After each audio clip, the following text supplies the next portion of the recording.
Querido, quando você vem para o livro de 2 Coríntios,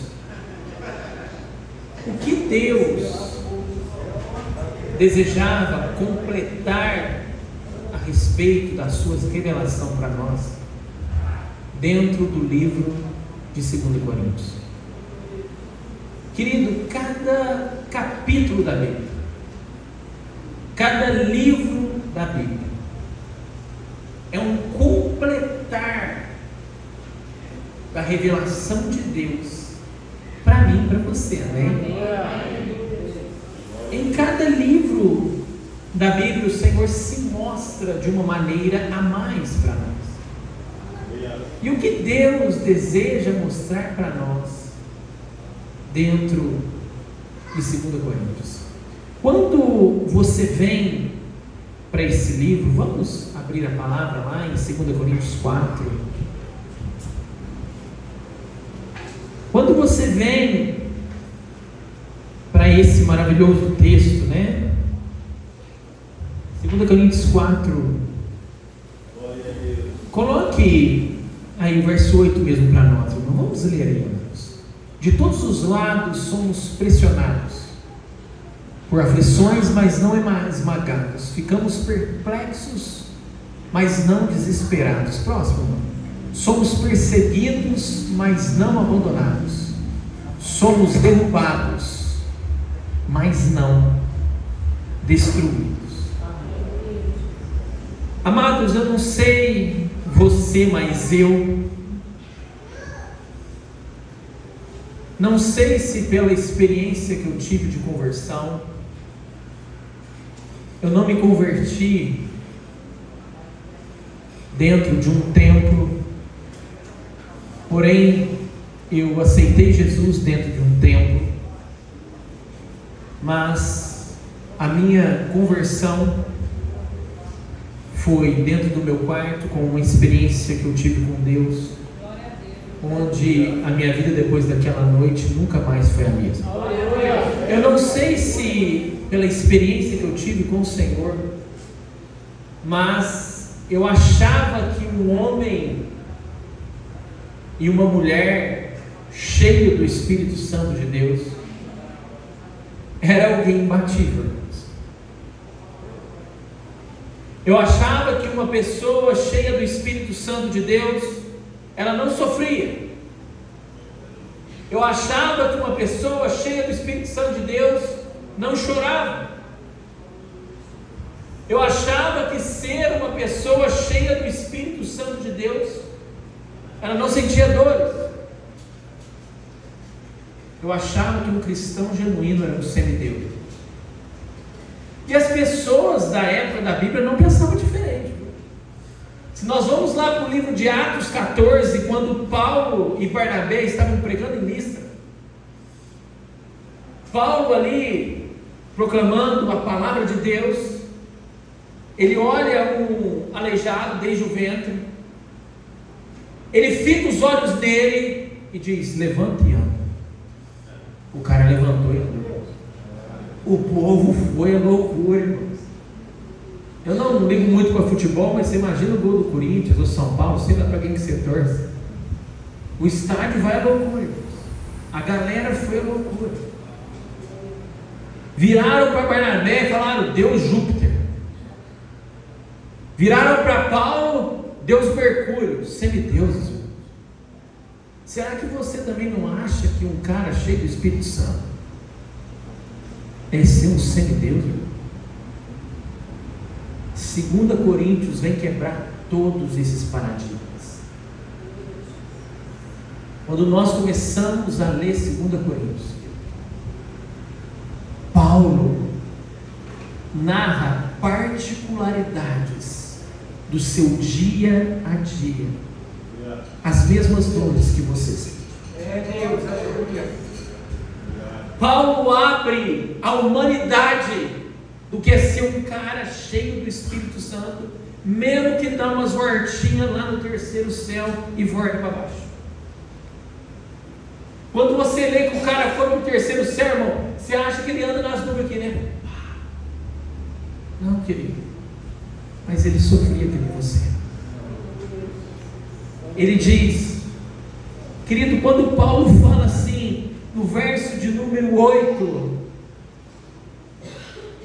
de todos os lados somos atribulados ou pressionados. Sabe aquele dia lá, aquela semana, que meu irmão, parece que o trem não passa? Quem já passou assim? Parece que o trem não passa, irmão. Chega o mês que vem, mas não acaba a semana, irmão. De todos, querido, raciocina, de todos os lados, eu sou atribulado, e nós achamos que o cara é semideus.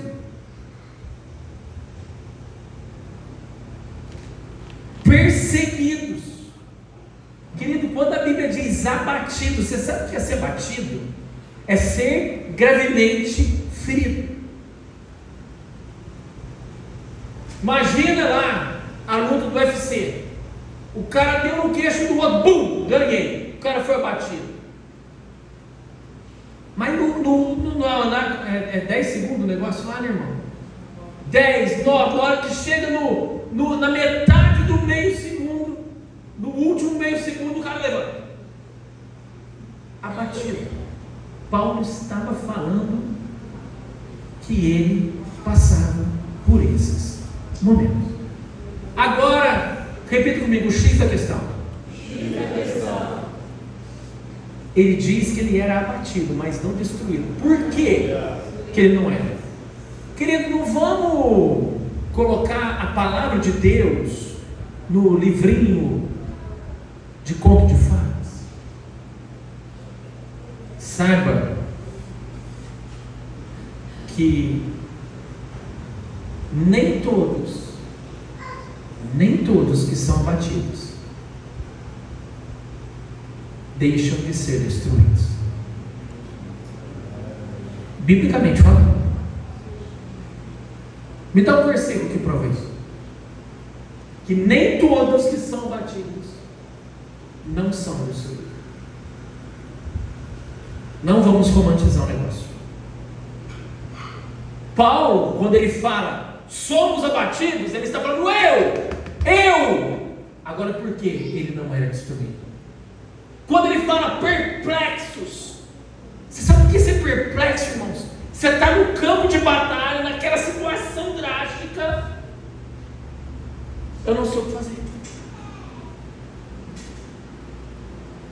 Eu não sei o que fazer. É a dúvida do que fazer. Não dúvida em quem eu tenho crido, ok? Eu não sei a saída que Deus vai dar. Eu não estou vendo a provisão divina. Ele não está duvidando da divindade do Senhor ou que Deus é sobre a sua vida. Ele não sabe o caminho a seguir por enquanto, mas ele crê que a provisão vem do céu. Mas onde a Bíblia mostra que nem todos deixam de ser destruídos. Coloque para nós Oséias 4, verso 6. Olha o que diz a palavra. Oséias 4, 6. Meu povo está sendo... Tem filho de Deus que é destruído, companheiro. Amém? Paulo estava falando que na situação dele, ele não era destruído. Mas a Bíblia foi escrita para nós aprendermos com Paulo. Amém? Amém? O meu povo está sendo destruído porque não me conhece.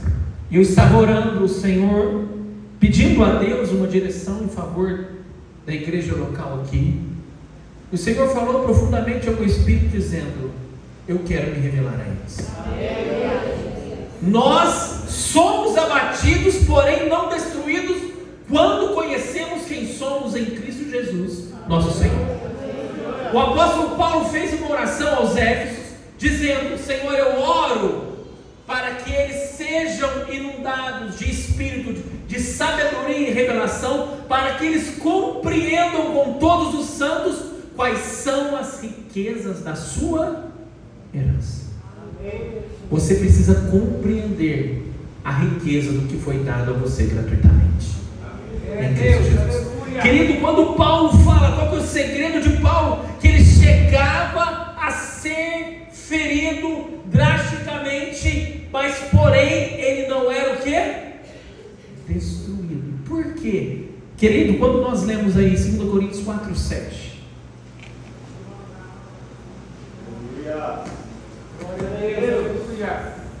agora nós mesmos somos vasos frágeis de barro, que contém este grande tesouro. O apóstolo Paulo fala: eu tenho, porém, este tesouro em vasos de barro. O que Paulo fala? Eu tenho. Repita comigo: eu tenho. Olha a visão que ele tinha do Senhor, querido. Eu tenho. Repita: eu tenho. Você pode compreender que você tem, querido? O que você tem? Não é uma joia rara, não. Isso perece, isso é perecível. Eu tenho este tesouro. Que tesouro é esse? Cristo em nós. Olha a revelação íntima. Repita comigo: íntima. Paulo reconhecia que ele tinha o Senhor.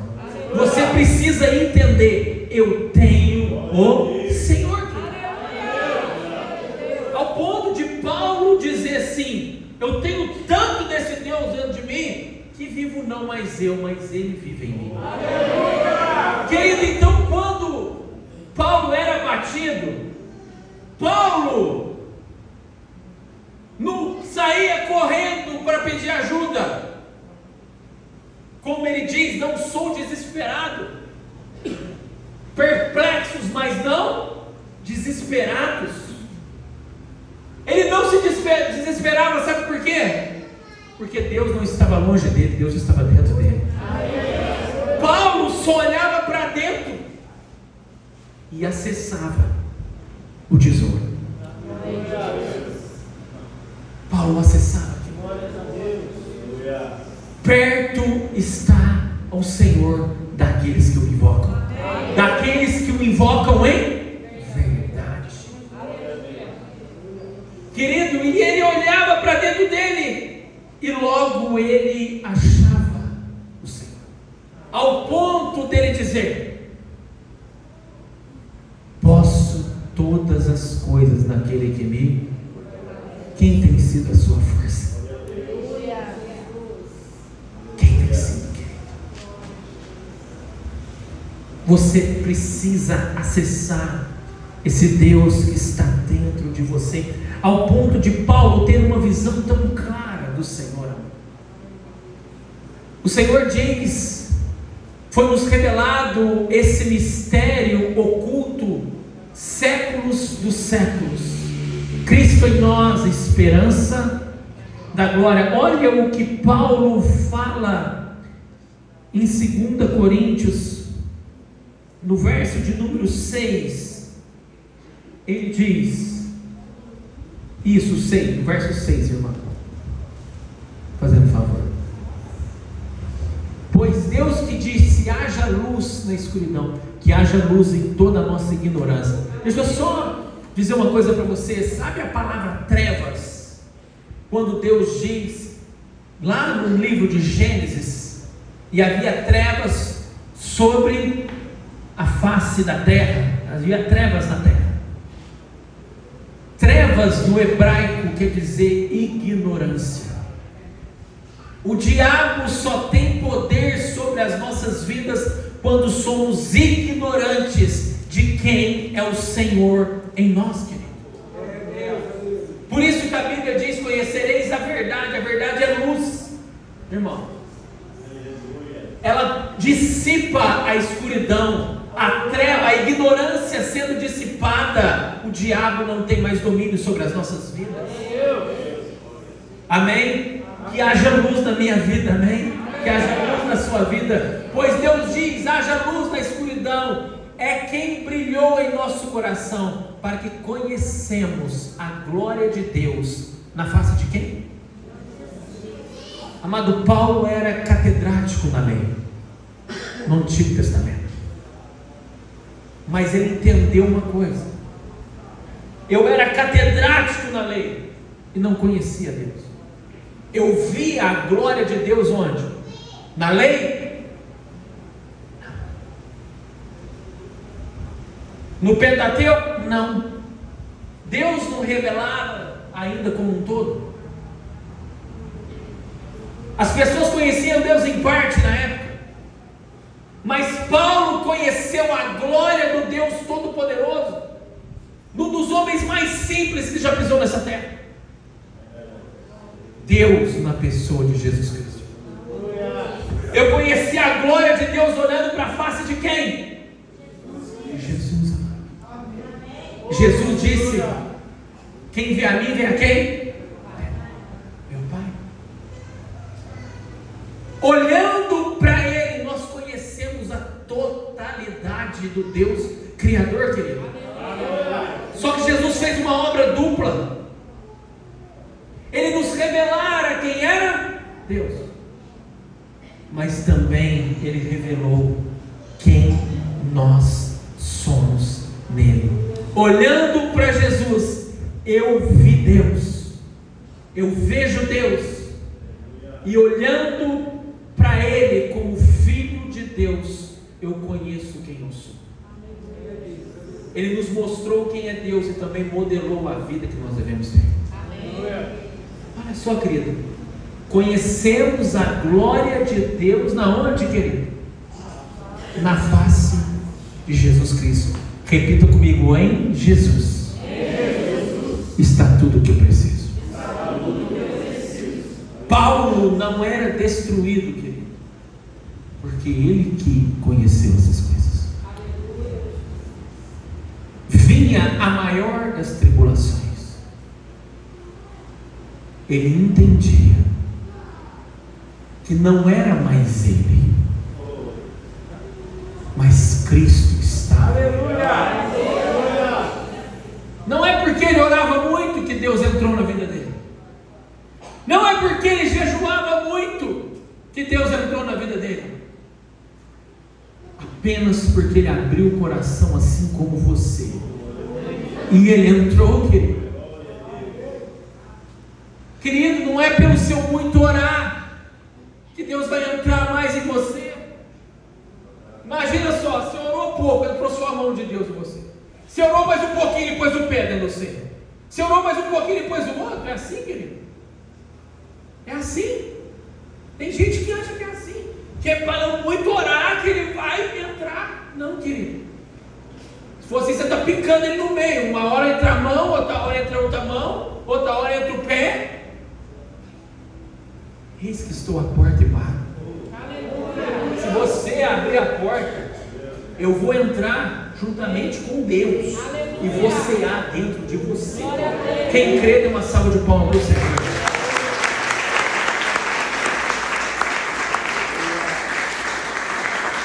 Não é pelo muito orar, é pela sinceridade do que nós estamos fazendo. É pela sinceridade. E Paulo entendeu essas coisas. E quando a luta vinha, querido, ele só acessava aquilo que havia sido dado a ele de graça. E você? Aí o diabo põe em dúvida. Não, mas eu preciso orar pra caramba para Deus fazer alguma coisa. Querido, abre os olhos do teu entendimento, tudo já foi te dado de graça, querido.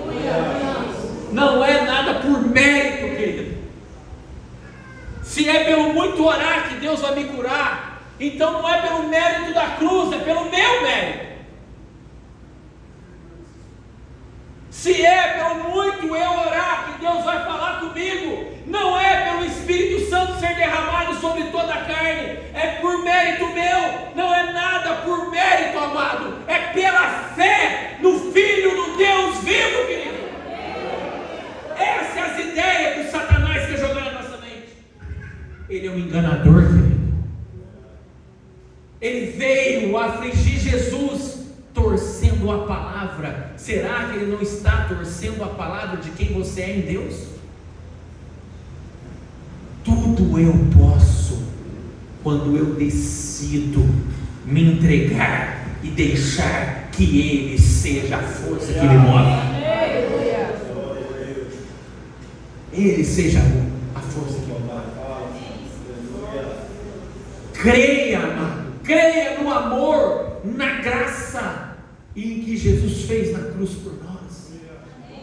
E Paulo, entendendo essas coisas, amados, os homens poderiam feri-lo drasticamente,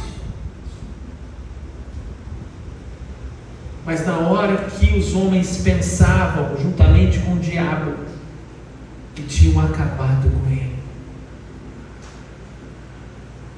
existia uma força que movia dentro dele, que não vinha desse mundo. Essa força era o Deus Todo-Poderoso, que dava vida novamente em Paulo. E Paulo continuava de pé. Querido, eu não havia visto ainda por esse lado. O Senhor confirmou hoje aqui em meus louvores. Eu havia trago exemplo de pessoas que estavam desanimadas. Vou falar delas, mas quero falar de uma principal nessa noite. Querido, quem se lembra do cego Bartimeu? Querido, além de ele ser um cego, ele era um mendigo. Eu disse aqui que Oséias 4:6, o meu povo pode ser o quê? Destruído. Não estou falando conhecimento, tem muita gente que, irmão do céu, os caras guardam versículo igual enciclopédia. Louvado seja Deus pela sua vida. Mas quando a Bíblia fala conhecimento, é aquilo que é revelado, não na tua mente, mas com fogo nas tábuas do teu coração. A minha lei não será gravada em pedras, mas na tábua do coração dos homens. É quando é revelado quem você é, querido. Quando Paulo foi revelado que tudo ele podia naquele que fortalecia ele, chicote não podia com ele, querido. Prisão não podia com ele, nada podia com ele, porque a força que movia ele não era natural, era sobrenatural. Por isso que o chicote não tinha poder sobre ele. Foi revelado. É diferente, querido. É diferente. E eu quero dizer para você qual que é a autoestima dos mendigos. Chega para o mendigo, na hora que você sair daqui, fala qual que é o sonho dele. Não tem sonho, irmão. O diabo comeu tudo. Não tem mais esperança, não tem visão, não tem sonho. Por quê, querido? Porque é um ser invisível para a sociedade. Nós estamos falando de um cego, só que ele tinha um agravante. Era mendigo. E não tinha na época a cultura da integração. Hoje, grandes empresas têm que ter vaga para deficiente físico. A cultura da integração. Naquela época não tinha, era preconceito. Muitos julgavam como pecador porque o cara nascia enfermo. Cultura do desprezo na época. Você pega um cara que é cego e um cara que é mendigo. Qual que é a perspectiva de vida? Naturalmente falando, zero. Mas, querido, aquele cego Bartimeu podia não ter dinheiro. Com certeza a família já havia deixado ele. Mas ele confiava nas promessas de Deus. E quando ele ouviu falar que Jesus iria passar por aquela região, ele se colocou à beira do caminho, esperando um toque do Senhor. Havia muitas pessoas juntamente com Jesus. mas ele estava à beira do caminho, com o coração contrito, com o coração quebrantado e aberto, crendo que o Senhor é aquele que sonda e esquadrinha os nossos corações. E Jesus começou a passar, você vê que ele era um homem que cria e esperava o cumprimento da promessa. Uma coisa é você conhecer a promessa, outra coisa é você viver na expectativa que a promessa se cumpra na sua vida. Quem vive na expectativa da promessa se cumprir? A sua postura de vida é diferente. Quem vive na expectativa do cumprimento da promessa não murmura. Quem vive na expectativa do cumprimento da promessa profetiza. Ele estava ali, não conhecendo a promessa, mas profetizando a promessa. E ele dizia: filho de Davi, ou seja, o Senhor é o Messias esperado, que viria da descendência de Davi para salvar, curar e restaurar as nossas vidas. Por isso que ele bramava, não Jesus, mas ele bramava filho de Davi, que ele vivia na expectativa da vinda do Messias, do cumprimento da promessa. Você tem promessa na sua vida, você a profetiza cedo, de tarde e de noite. A sua vida é conforme o cumprimento da promessa. Querido, o Senhor tem falado conosco esses dias na vida da igreja, com esse versículo. Coloca para nós Mateus 12, 36. Glória a Deus. Aleluia.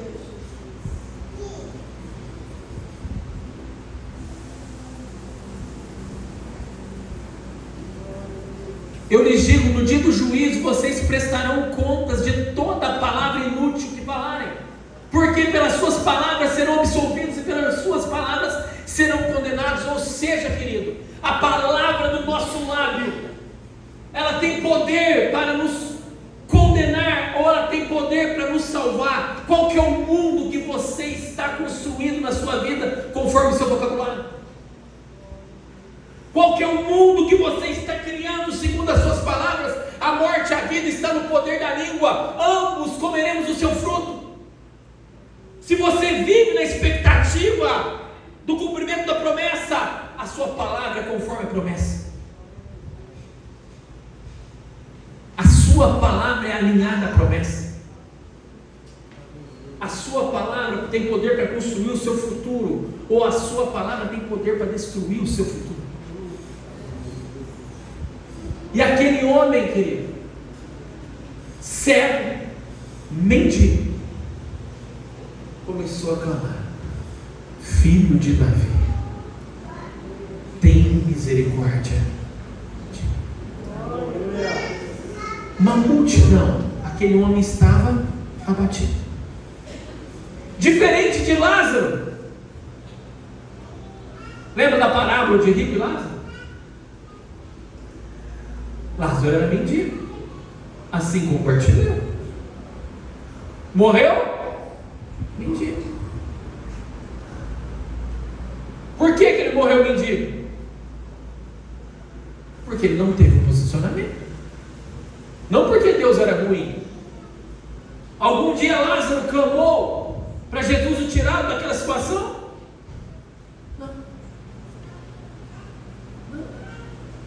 A Bíblia nos ensina com Bartimeu que ele clamou a Jesus, filho de Davi. A Bíblia diz que quando ele começou a clamar, a multidão quis calá-lo. Querido, Paulo disse: somos atribulados em todos os lados. Não foi diferente com Bartimeu, e nem foi diferente com Paulo, e nem vai ser diferente com você, e nem comigo, porque a Bíblia foi escrita para nós. É um livro humano. Quando você decide perseguir a promessa, querido, o maligno vai se levantar, mas a Bíblia diz que Bartimeu clamou mais alto. Bartimeu tirou força lá de dentro. Ele buscou lá dentro. Você tem buscado quem está dentro de você, que é Cristo Jesus? E a Bíblia diz que Jesus parou. Querido, somente a fé faz Jesus parar. Seu choro não faz Jesus parar. Sua justificativa não faz Jesus parar. Sua murmuração não faz Jesus parar. Sua lamúria não faz Jesus parar. Nossas indiretas na internet não faz Jesus parar. Nossos posts nas redes sociais não faz Jesus parar. O que faz Jesus parar é um clamor de fé, querido. É engraçado que Jesus chega para ele e fala assim: o que queres que eu te faça? Jesus vai até onde você ativa a fé. O limite de Jesus não tem limite. O limite da ação dele na sua vida é a medida da sua fé. Amém? Que tamanho é o possível para você? Que tamanho é o possível para você, querido? Lázaro amava o Senhor, amém? Mas o possível para Lázaro eram algumas moedinhas que alguém jogasse para ele. Já o possível para Bartimeu: eu quero ver Jesus. Aleluia. Seja conforme a tua fé, Bartimeu. A fé de Lázaro era para viver como um mendigo. A fé de Bartimeu era para ver. Que tamanho é possível para você, querido? E a Bíblia diz que Bartimeu viu e começou a seguir a Jesus no caminho. Ele deixou de ser cego e deixou de ser mendigo, porque ele virou um discípulo do Senhor. Bartimeu estava abatido. Muitos achavam que era o fim dele. Mas Bartimeu não se conformou com a situação que estava. Aqueles que ficam e permanecem abatidos, são pessoas que se conformam com a situação que estão vivendo. A vida para mim é assim. Lázaro colocou um destino para a sua vida: vou ser mendigo. Se conformou em ser mendigo, mesmo amando o Deus Todo-Poderoso, porque o Deus Todo-Poderoso só move na minha vida na medida da minha fé. Na medida da minha fé. E esse Deus, querido, o meu povo pode ser destruído, sim. Pode ser, sim. Mas se eles me conhecerem, eles nunca serão destruídos. Eles nunca serão destruídos. Não sei se você está à beira do caminho, esperando por uma ação do Todo-Poderoso na sua vida, ou se você está acumulado. Está bom desse jeito. Quantas das vezes, irmão, está aquele climão dentro de casa? Está bom desse jeito, a vida é assim mesmo. Quantas das vezes, irmãos, somos angustiados? Está bom desse jeito, a vida é assim. Querido, Deus, Ele é um cavaleiro. Ele só vai até onde você permite. Mas eu quero dizer para você, querido, você não precisa viver abatido. Amém? Você não precisa. Querido, quando nós abrimos o nosso coração para o Senhor. Aquilo que para o diabo parecia o nosso fim, pode ser um novo começo para nós.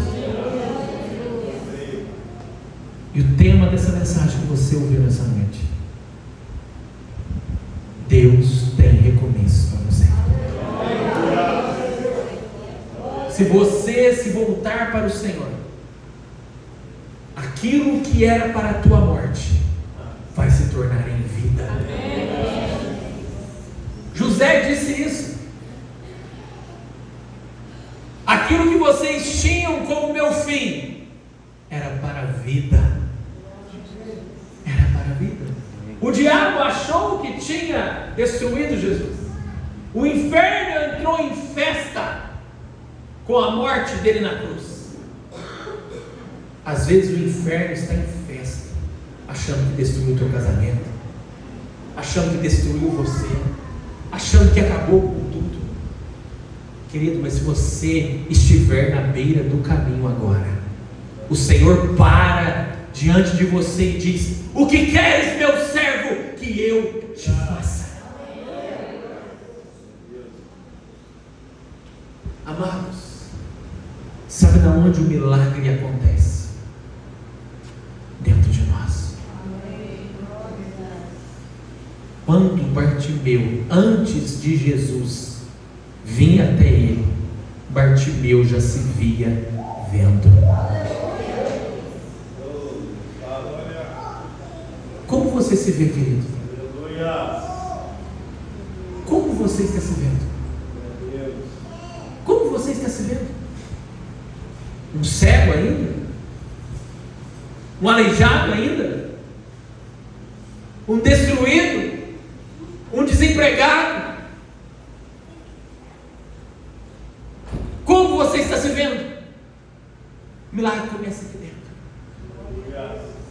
Seja conforme a tua fé, Bartimeu.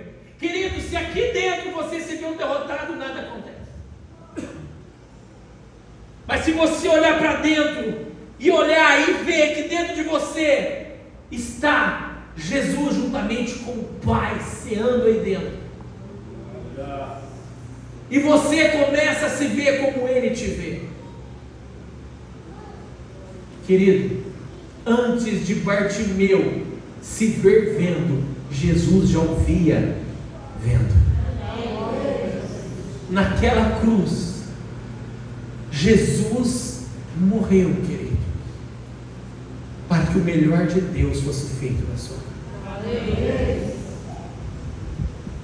Assim como para Adão tinha uma árvore no meio do jardim chamada árvore da vida, Jesus é a árvore da vida nossa hoje. Comamos dele, querido. Não coma da comida do inferno, que é sofrimento, que é desânimo, que é inferioridade. Coma do Cristo vivo. Ele é o pão da vida. Paulo disse: quando eu olho para a face de Jesus, é a glória de Deus.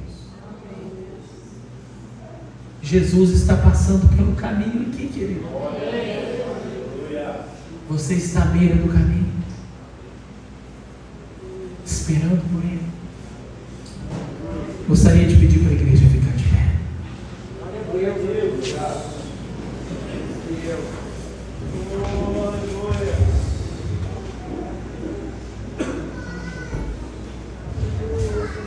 Querido, eu creio e espero também que você creia num Cristo que é o mesmo ontem, hoje. Ele é o mesmo que? Ontem, hoje e para sempre. Ele é o mesmo ontem. Mais forte, igreja. Ele é o mesmo ontem, hoje e para sempre. Mais forte. Ele é o mesmo mesmo Jesus que tocou em Bartimeu, o mesmo que está aqui. Será que ele pode encontrar a fé de Bartimeus aqui nesse lugar? Existem homens que estão aguardando o cumprimento da promessa aqui nesse lugar, mano. Eu gostaria de orar para você. Você que vive na expectativa do cumprimento da promessa de Deus na sua vida.